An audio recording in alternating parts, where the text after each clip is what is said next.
Hey guys, আজি আমাৰ অফিচৰ স্যাৰ এজনৰ পুতেকৰ নেম সেৰেমনি আৰু তাৰে কাৰণে মই অকমান ৰেডি হৈ ওলালো।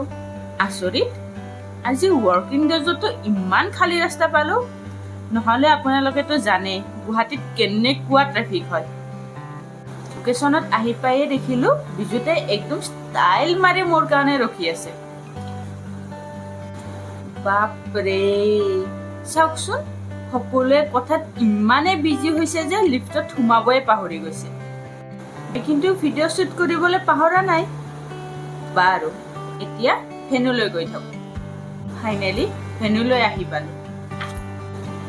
সোমায়ে দেখিলো ইমানবোৰ মানুহ অলৰেডি আহিয়ে পাইছে। ভাবিলো আমাৰে দেৰি হ'ল চাগে। সেইকাৰণে পটাপট গৈ বেবিটোক চাবলৈ গলো। বেবিটো ইমানে কিউট লাগিল যে নিজক ৰখাব নোৱাৰি ডাইৰেক্ট কোচতে উঠাই ললো। সঁচাই বেবিটো ইমানেই মৰম লগা, কোচৰ পৰা এৰিবয়ে মন যোৱা নাই। তথাপিও মাকৰ হাতত বেবিটোক দি আমি খাবলৈ বুলি আগবাঢ়িলো। এতিয়া আপোনালোকে চাওক আমি কি খালো। প্ৰথমতে এটা পিস্তা আৰু বাদামৰ চেকেৰে আমি খানাৰ মেনু ষ্টাৰ্ট কৰিলোগৈ। তাৰ পিছত ষ্টাৰ্টাৰত এনেকুৱা দুটামান বস্তু খালো যিটোৰ মই নামেই নাজানো। আপোনালোকে যিসকলে চিনি পাইছে গম পাইছেই চাগে। তাৰ পিছত খালো মই মোৰ ফেভৰেট ডিছ পাস্তা।